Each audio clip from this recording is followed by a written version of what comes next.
All right. Hey, Sam. Ahoy, Samantha. How you doing? Ahoy, Jerzy. I am doing good. Yeah. So you were about to tell me how many pieces of toast you ate today. I think I ate about 5 pieces of toast. They're long toasts. It's a focaccia I bought, and the toast is it's like a long square, almost like an unbroken Weetabix or something. At what point do you stop measuring in pieces of bread and start measuring in loaves? At the point where you consume a loaf. Oh, like a half loaf. Yeah, I ate like 2/3 of a loaf today rather than I ate like 8 slices of bread or whatever. Yeah, it's a good question. Is it? Yes. All right, cool. Let's do the show.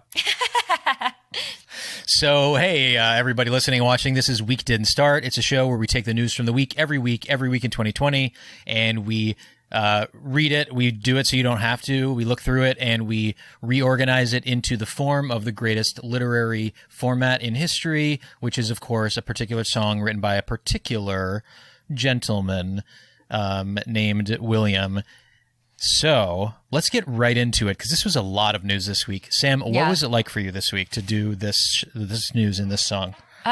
This week's writing process was a little bit interesting because I feel like we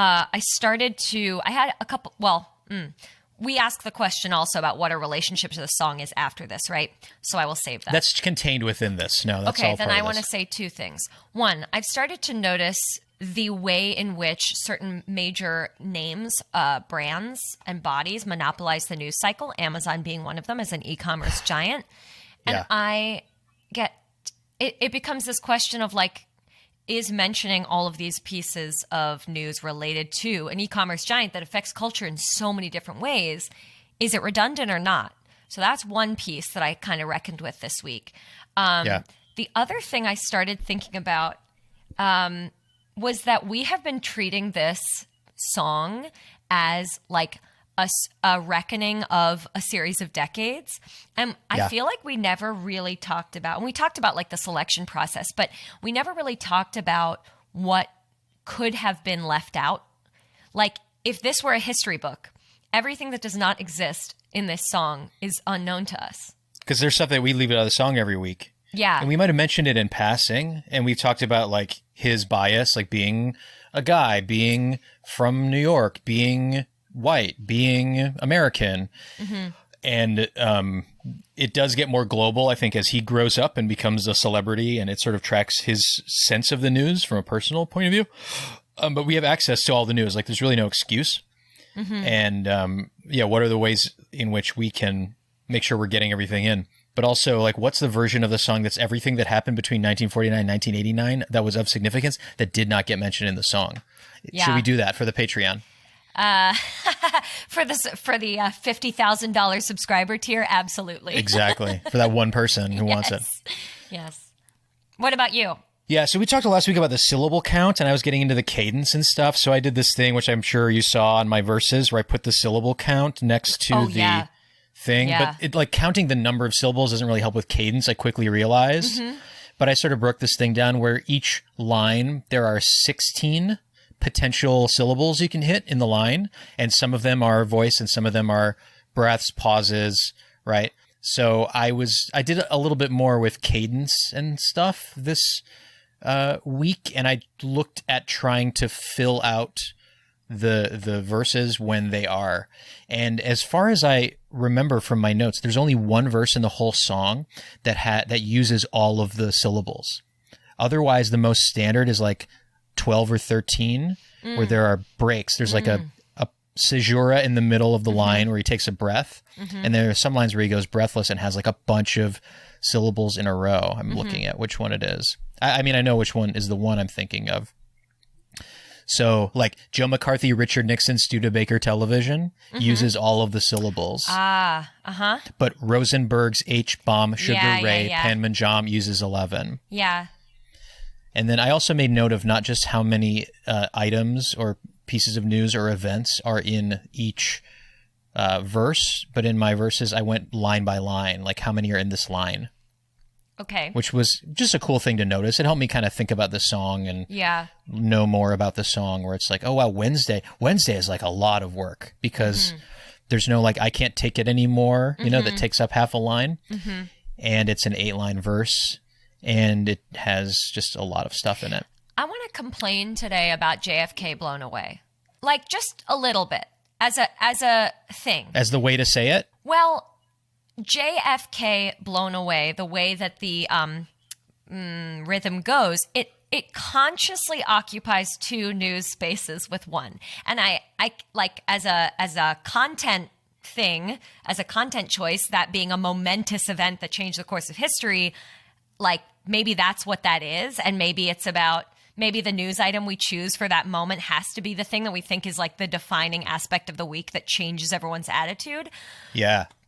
Actually, yeah, I recant my complaint because maybe that's why it takes up, that's what I'm deciding is the reason that it takes up two spaces, because I'm like, it doesn't feel lazy. It just feels like a detour in the way he's approaching the rest of the song. Well, you've got other places that only have one line because, you know, you've got, what's the I Can't Take It Anymore? Oh, no, that's Rock and Roller Cola Wars. So I guess that's two, sort of. I mean, there's Heavy Metal Suicide. Heavy Metal, comma. Oh, no, Heavy Metal Suicide is one, yeah. Right. But that's theoretically like Brooklyn's got a winning team. You know, it's all a thing. But let me look actually now, because I don't think anything does what JFK Blown Away does. Wait, I take it back. Well, Starkweather Homicide. I mean, it's slow, but it's not, it doesn't have that feeling of a comma that's taken away. Oh, I see what you mean. Yeah. Well, another one is Den Ben Fu Falls. They're all these monosyllabic. It doesn't use any of the downbeats. Den Ben Fu Falls. Rock around the clock. But it's like Den Ben Fu Falls. You know, that's how. Yeah. There's also Liszt Dunbeats Patterson, which has like a syncopated rhythm that bothers me. Listen, Beats. I still remember that one week where you did triplets in yours. You did you broke it into three. I thought it was very cool. So yeah, I've been thinking a lot about the syllables and the cadence, and I've been wondering about the breakdown of it, and also the meter, all that kind of stuff. So we'll dig into that further as we keep going. But I think this week there was a lot of news. Oh, my thought about the news, I guess, was that there was a lot of it, and I noticed the same thing as you, that it kind of feels like pre-CV times right now in the news, because, like, yes, it covers of all the news, but there are now these ongoing stories within the bigger story event that keep coming up. So it's like France and Amazon.com and this stuff with Ebola that's coming back, and there are a number of news items about it, and these protests that are happening in like certain states, right? So there's one, and then the president responds to it. There's another one, and there's two more, and then there's the pushback. And so there are stories that were spread out over the course of the week too, where I wasn't quite sure when they happened, you know? Yeah. Do you want to do our highlights for the week? Sure. What was your, do you want to do new or old first? I will do old first. What's your old highlight? My choice for this week's old highlight is Princess Grace. So funnily enough, I would like to contextualize this by saying I was on a run this week thinking about an episode of My Favorite Murder I'd listened to, where they explore what is theoretically the accidental death of Grace Kelly, but then there was this underlying cult thread where somehow they roped in, it was like called the Order of the Sacred Temple, I think, and it was this cult that allegedly like brought in Grace Kelly at the beginning. So I had Grace Kelly on the brain, and I found myself thinking, why doesn't this song name Grace Kelly? I was going through it, and I was trying to think of a line where he goes, Grace Kelly, or something like that, and I couldn't think of one. And I finally realized that he said Princess Grace, and I got so excited because during that My Favorite Murder episode, they talk about how Grace Kelly was this like rising Hollywood starlet who beat out Judy Garland for the Oscar for Best Actress in A Star is Born when she was in, I think, like her first film was Country Girl in 1955. Country Girl, yeah. And anyway, High Fidelity was her last film, I think, before she retired from Hollywood celebrity to become the Princess of Monaco by marrying Prince Rainier II. Anyway, her life story is like so all-encompassing, because what they said in this episode is that when she married the Prince of Monaco, she went from like Hollywood starlet to world stage, one of the most famous women in the world. Yeah, sort of like a Meghan Markle-ish story. Yes, yes. In fact, they said the only other known woman to become a princess is Meghan Markle. And and then a precursor princess Di too, in terms of like the global phenomenon around her and how she became a thing unto herself. Like Diana just was this huge thing. So that's awesome, Princess Grace. Yeah. Oh, and Princess Grace. I mean, just as a addendum to this, do you know the story of her death? I don't. Should I listen to that episode of My Favorite Murder? You should. I love the show. I just haven't listened to it. Very, very, I mean, I just needed something to run to, so I tuned back into a podcast. I don't listen to it that often anymore. But anyway, long story short, had some kind of brain hemorrhage in the car, thought she braked and instead stepped on the accelerator. Oh. Car went like over a cliff and through a wall into an apartment building, and then she was in a coma and then she died. But it's horrifying.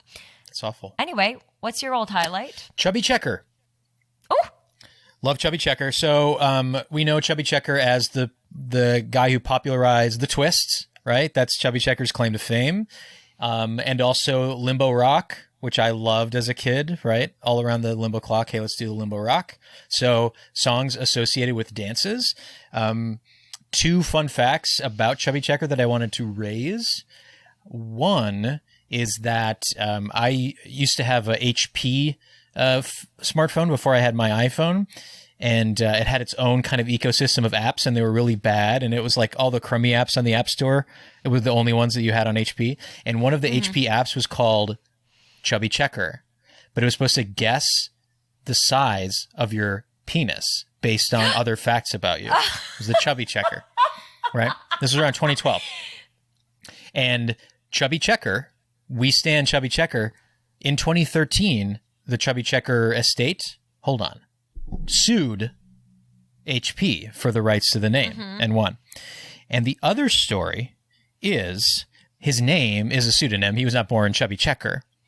He was nicknamed Chubby, but he was doing a impression in a performance of Fats Domino. And so Chubby Checker is a play on Fats Domino by taking another word for large and another game. Yeah. And I never knew that. And I love that. I feel like I knew that somewhere in the recesses of my brain. It comes up in some of these. We didn't start the things where they break down the meaning. Nothing is funnier to me than the fact that we are making it our business to focus on like the stress and unstressed syllables of this song, and the fact that Chubby Checker and Chubby Checker are two very different things based purely on the word that is stressed. Right. Chubby Checker is still with us. One of a few people mentioned in the song that is still with us. He is 78 years old, 78 years young. Dylan, Chubby Checker. Is that it? That's for another day. I don't know. Yeah. I'll break that down in a future episode. Okay, what's your new news story from this week? Oh, my news story was about the women in Poland who are protesting the abortion restrictions. It's a very powerful story because it's incredibly hard to protest and to gather right now because of the coronavirus lockdown. So they're gathering, and it's illegal right now there to gather in more than groups of two. So there are women in cars holding flagged signs outside of their window, and the hashtag is also very powerful. It's women's hell. I think the tightening of the apparently already very restrictive abortion legislation they have there is that now you can't abort a fetus that has, or whatever is inside you, that has a congenital birth defects, like that will be proven to be born with congenital birth defects. It's just like, yeah. Solidarity with them. I mean, that's very powerful. Yeah, and going out in face of all the stuff. Yeah. And protesting. Yeah. My new highlight is about the 16-year-old chess prodigy that defeated number one in the world ranked Magnus Carlsen of Norway in this speed chess tournament. So this is a teenager from Iran, a 16-year-old whose name I'm going to mispronounce, Alireza Firouzja, defeated Magnus Carlsen. And I love that whenever chess is in the news, because there's always drama happening in the sports world of chess, but when it breaks through to, AP or CNN, it's very rare that it happens. Like when the computer Deep Blue beat Garry Kasparov, or like Bobby Fischer, sometimes chess things pop through. But I was just happy to see chess news popping through. And they're going to rematch tomorrow, Monday, April 20th at the Magnus Carlsen International for a $250,000 prize. Wow. Some around that, where it's the champ, Magnus Carlsen, invites the 8 best players in the world to all play in this tournament. So we're getting an instant rematch. And this previous one was a small prize, like 14 grand. I mean, I'll take 14 grand, but this would be for the big bucks. So he's going to get a chance to rematch against this youngster. So kudos to that kid for beating the champ. All right. That's it. Let's go into the song. What do you think? Wow. I think we should. So let's do this. Let's write the last 2 lines. So sure. As a little refresher, right, we alternate verses. There are 5 verses. Sam and I alternate Monday, Tuesday, Wednesday, Thursday. I did Monday, Wednesday. Sam did Tuesday, Thursday this week. And then verse 5 covers the weekend. We each do 3 of the 8 verses. I did the first 3. Sam did the second 3. And right now we're going to write the last 2. And then we're going to do the whole song in a row. And that'll be the show. Great. I could replace Congo with any 2-syllable word also. Let's see. There was Hong Kong, the arrests of the democracy advocates. Model cartel. Yeah. I have some tongue twisters this month. Okay, this month. If only. No, Yeah. It's not month didn't start. And do we want to experiment with something other than I can't take it anymore? Yeah. We should have an entire episode dedicated to I Can't Take It Anymore. And what else do I have to say? Because this is a very interesting conversation. I'm feeling free. I went outside today. I saw the sun. Let's do it. No, let's I'm not change saying the we should line do this it week. here. No, let's do it. And Why not? Well, Why not? Let's change the line. That's so good. Yeah, we got it. Did you type it? Great. Thanks for always Great. typing, except last week, the one time when I typed it as we did it. Okay. And when we go through, do you want to do these or do you want me to do these? I'm happy to do them again. I'll do the last 5, I think. Okay, cool. Yeah, because you did them last time, and I need to re-up my karma. Okay, great. So we'll just go right through and put them back to back. Okay. All right. Every verse is a day in the week. The last verse is Friday, Saturday, Sunday. Here we go. Kyle Larson, Karofsky, Burning Man, Yosemite, census pushback propaganda, Bernie backs Joe. Sailors getting sick while sailing, Stephanopoulos is ailing, locust flying, Brazilian Dr. Jesus glows.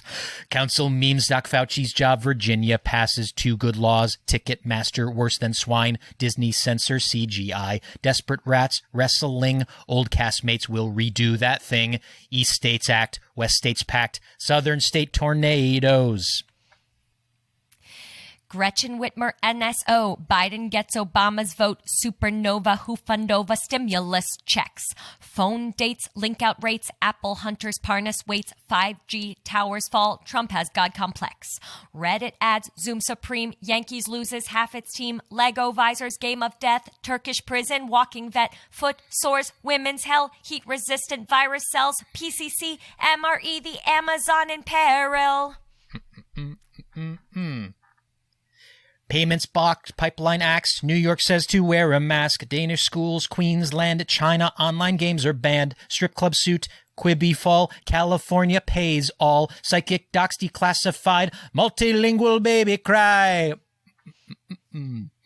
School bus, Wi-Fi, paper mill, city pays electric bill, prison checks, oil drops, Amazon's a Nova, Warren stamp, Bezos pay, elbowing and Buble, South Korea vote ends, and a lockdown protests.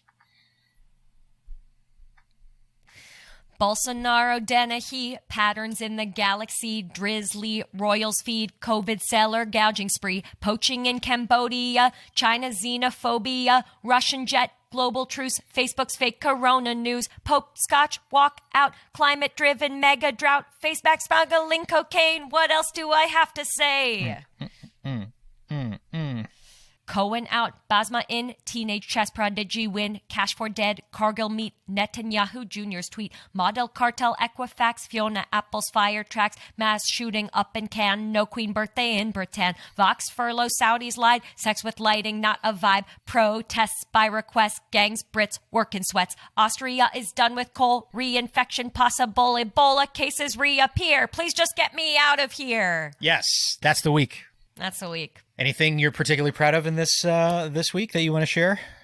I feel like you did the work for me by sourcing this story, but I just want to call out what is, I think, the platonic ideal of a phrase, climate-driven mega-drought for British politician sex. I mean, like the meter of that, the stress is just, it's perfect. Climate-driven mega-drought. Yeah, it fits right in one of those half lines. I want to say it forever, even though it's the end of the world. Okay, so we had a big talk last week about not matching the rhyme, but you matched all the rhymes, a lot of the rhymes this week, right? Did I? Oops. Yeah, I mean, you did it all in verse 5, because you have, and you did it in the foreign debts, homeless vets, AIDS, crack, Bernie gets. You got all 5 things, and there you did protests, by request, gangs, Brits, work in sweats. Yeah. And I was a little more fast and loose with the rhymes, including the things that I said about vowels last week, about ending with like. Yeah. Belgians in the Congo, I ended with anti-lockdown protests. I kind of placed them according to like importance more than rhymes. There are a few things at play here before we, wrap up. Yeah. And I think I haven't decided yet what for me tips the scales, and maybe this will come in as we discuss best practices. But for example, I am still really into matching news stories from the day with the verse if it happens. So like Yankees loses half its team because Hal Steinbrenner died. Like that felt great. And instead of Pope Paul, there was a Pope's joke about scotch. So I put Pope Scotch. Yeah. So that's one important thing. Another thing that I love is like, as a language lover, what is it? British Beatlemania? What's the other? Oh, Lawrence of Arabia, British Beatlemania. So like, when I read a news article, China's xenophobia, I was like, oh, that's going right in there. And then it became this like wanting to take advantage of a multisyllabic word to find something equally multisyllabic to go there. And I, as a word lover, I don't know that I like want to give up on that yet because it feels important. Or it feels like an opportunity to think outside of the sky, die. You know what I mean? Oh, basic. Totally. Finding the ones that slot right in. Well, I had trouble with a couple names, including Stephanopoulos, because a 5-syllable name. You did a great job. We did Stephanopoulos' Aelin. You did. That was so good. I like that, and I forget the other name. It'll come up, but yeah, I've played pretty fast and loose with the verse. But I tried to do the syllables thing, and then in verse 3 for Wednesday, I had one. Oh no, I did. I lost my breath in verse 1 at some point because I realized you need the breaths in there. It's very interesting. I feel that we are having our own. Like, if you were to graph our experience with this song, and maybe that's a fun activity for another time. We are both having a very different journey with it, and I'm kind of loving comparing notes each week because I feel like in some weeks we're very divergent in our attitudes, and some very similar. Yeah, I'm a little more fast and loose with the rhymes this week. I added syllables to. I put Council memes, Doc Fauci's job, Virginia passes 2 good laws, and I realized, that's Council memes, Doc Fauci's job, Virginia passes 2 good. That's 15 of the 16 syllables. But I combined 2 stories because Virginia legalized weed and ratified the LGBTQ discrimination bill. And so I combined those into one. But then I had like Doc Fauci's job because I like the way it all ran together. That was like Studebaker television. And yes. Did you like my French for Nova? I did not know what that meant. So it's for Edsel is a no-go because Amazon got like shut down in France. So I put Amazon's a no-va. That was my little... I thought that was Portuguese, truly, because I was like, there's no way that this is French. I mean, it's not. Like, it makes sense. It's just, it's like a bad translation. I found one where it was cited as like for no-go, but it really should be like, n'allez pas or ne parlez or whatever. Yeah, ne va pas, yeah. But... And if it's ne va pas, I think that is what a no-go is because it's like that's no good. That's no good. But that was a fun thing to do. I love it. And honestly, I think I'm guilty of a similar crime with Sex with Lighting, Not a Vibe, because you and I are both fans of Dank-Ass Daniel. So like no one else would appreciate that spin. Maybe his million TikTok followers. Oh yeah, I just mean yes, but I mean like it's a very niche I wonder if there any of those million people that follow that Dank-Ass Daniel on TikTok also listen to this podcast. Are one of our two concurrent watchers or our audio listeners. Thank you to whoever's watching, by the way. I think it's the tabs I have open on my own computer. So. Oh, God damn it. No, I'm kidding. The other one I just want to mention is because California passed a law, the state is going to give stimulus payments to immigrants and from state funds. And so I made that for California baseball. I put California pays all. And I liked that. I thought that was great. Cool. That's great. So if we think about maybe for next week, like some rules for this, like what are maybe each week we could introduce a rule or something like this is true. And then we could, I don't know, we could try come up with a list of. I like that. I also, have you seen Twin Peaks? Yeah, all of it. I feel like the more we talk, the more I'm like, there's a Dark Cooper version of this song, like a Finsta version of this, where the best practices are a little bit like just a little sexier. Because we can table this till next episode, but like a couple of for example, California Pays All. I love that, and I think it's like smart. But I think in our like quest to modernize, to me that would go in like Finsta meme, like the Dark Cooper. Oh, it's like it's responding to the original song rather than responding to the news or something. It's like instead of trying to recreate the form, it's about like it's our own game. You know what I mean? Like what's the thing we're just doing to do, and what is the thing that's the new version. So yeah, that's just a thought I'm having, but I like that. So I don't know what form this will take, but think about maybe rules for the format. Okay. And let's keep doing this, keep having fun. We're going to come back. The week has already begun. We're going to start again next week. See you soon. See you. Bye.